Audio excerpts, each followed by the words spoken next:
Assalamualaikum warahmatullahi wabarakatuh. Perkenalkan, nama saya Muhammad Alwengki Askia dari kelas SPKSC NIM 22539 angkatan 2021. Perkenalkan, nama saya Iputu Ardinata dari kelas SPKSC dengan NIM 22512 angkatan 2021. Perkenalkan, nama saya Francisco Situmorang, kelas SPKSC, NIM 22583, angkatan 2021. Di sini kami akan melakukan presentasi hasil pengamatan tanah di suatu tempat.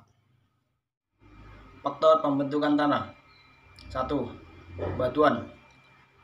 Ini mengacu pada bahan mineral yang tidak terkonsolidasi atau bahan organik dari mana tanah terbentuk. Tanah akan membawa sifat fisik dan kimiawi dari bahan induknya seperti warna, tekstur, struktur, komposisi mineral, dan lain sebagainya. Laju pembentukan tanah juga dipengaruhi oleh bahan induk. Dalam hal ini, kami juga menemukan batuan induk di lahan yang kami gunakan. Ini dia gambar batuan induknya. Kedua, topografi. Bentuk permukaan tanah, kemiringan, dan posisinya pada benteng alam sangat mempengaruhi jenis tanah yang terbentuk. Untuk lahan tanah yang kami gunakan tidak terlalu miring, hanya saja bergelombang. Yang ketiga, iklim. Ini adalah salah satu faktor terpenting dalam mempengaruhi pembentukan tanah. Komponen iklim seperti suhu dan curah hujan. Curah hujan merupakan faktor utama yang mempengaruhi perubahan iklim. Iklim lahan yang kami amati termasuk dalam iklim tropis yang lembab dan panas. Yang keempat, organisme. Semua organisme hidup termasuk bakteri, jamur, tumbuh-tumbuhan, manusia, dan hewan secara aktif mempengaruhi proses pembentukan tanah. Pada lahan tanah yang kami amati memiliki vegetasi walaupun sedikit, tetapi untuk beberapa tempat ada juga yang banyak. Sedangkan untuk binatang-binatang kecil seperti cacing sangat jarang ditemukan. Solum tanah. Profil tanah adalah penampang melintang atau vertikal tanah yang terdiri atas lapisan tanah atau solum dan lapisan bahan induk. Adapun solum tanah adalah bagian dari profil tanah yang terbentuk sebagai akibat proses pembentukan tanah. Penampang vertikal dari tanah menunjukkan susunan horizon yang disebut profil tanah. Horizon yang menyusun profil tanah dari atas ke bawah adalah horizon O, A, B, C, dan D atau R atau bedrock. Berikut adalah solum tanah dari hasil pengamatan kami. Dari sini terlihat ada horizon O-nya yang dari atas. Setelah itu ada horizon A, lapisannya yang kedua, dan horizon B, lapisan yang ketiga. Yang terakhir nampak sedikit horizon C.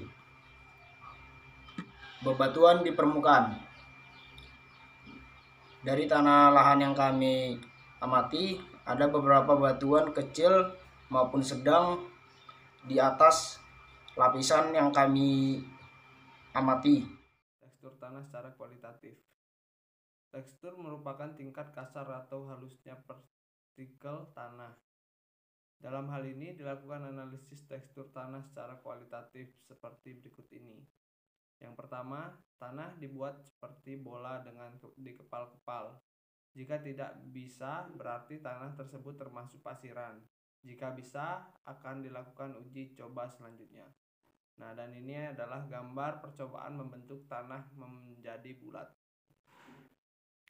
Yang kedua, tanah coba dibuat pita secara ditekan dan didorong hati-hati dengan ibu jari dan jari telunjuk sampai ujung pita tanah melampaui ujung jari telunjuk.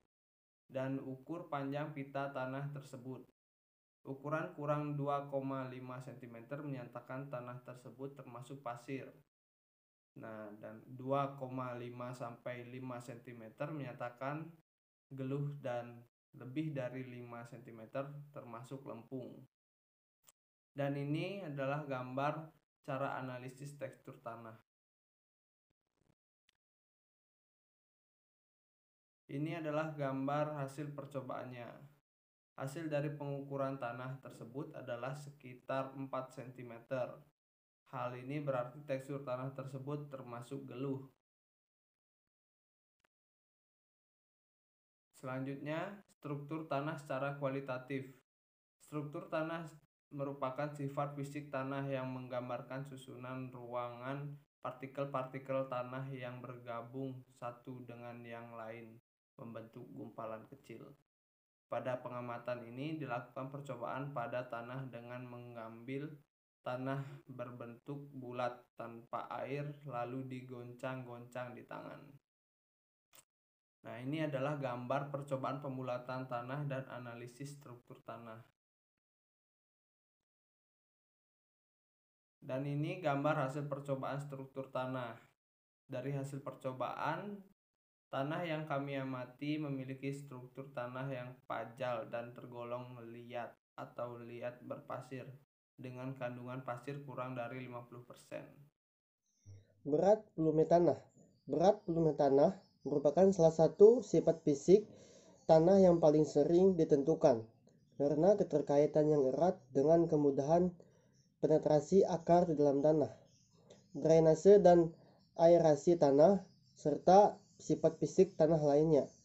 Pada pengamatan ini dilakukan penimbangan berat volume tanah dengan sederhana, dan hasil dari pengamatan berat volume tanah tersebut adalah 1,34 gram atau cm.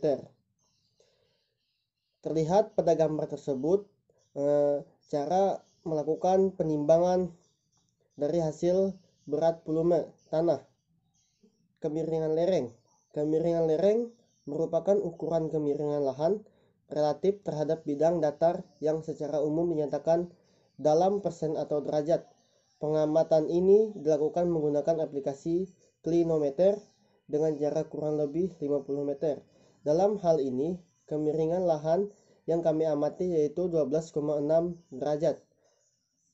Terlihat pada gambar tersebut. Gambar ini dengan menggunakan aplikasi klinometer. Perkiraan kandungan bahan organik. Bahan organik merupakan bahan-bahan yang dapat diperbarui, didaur ulang, dirombak oleh bakteri-bakteri tanah menjadi unsur yang dapat digunakan oleh tanaman tanpa mencemari tanah dan air. Perkiraan kandungan bahan organik ini dilakukan dengan pengamatan warna tanah. Warna hitam menunjukkan bahan organiknya tinggi, sedangkan warna kelabu menunjukkan bahan organiknya rendah. Berarti perkiraan bahan organik pada tanah yang kami amati yaitu mengandung bahan organik yang rendah karena tanah yang kami amati berwarna kelabu. Lihat pada gambar ini, tanah yang kami amati berwarna kelabu. Gambar penampakan khusus yaitu batuan yang memiliki bentuk dan warna yang unik. Kita lihat pada gambar ini. Di situ terlihat batu yang sangat unik. Pertumbuhan vegetasi. Tanah yang kami amati memiliki pertumbuhan vegetasi yang sedikit. Namun ada beberapa tempat lain yang memiliki pertumbuhan vegetasi yang subur. Hal ini mungkin dikarenakan tanah yang kami amati memiliki kandungan bahan organik yang rendah. Terlihat pada gambar ini. Sekian dari hasil presentasi kami. Jikalau ada kesalahan yang kurang tepat, kami minta maaf. Sekian dan terima kasih.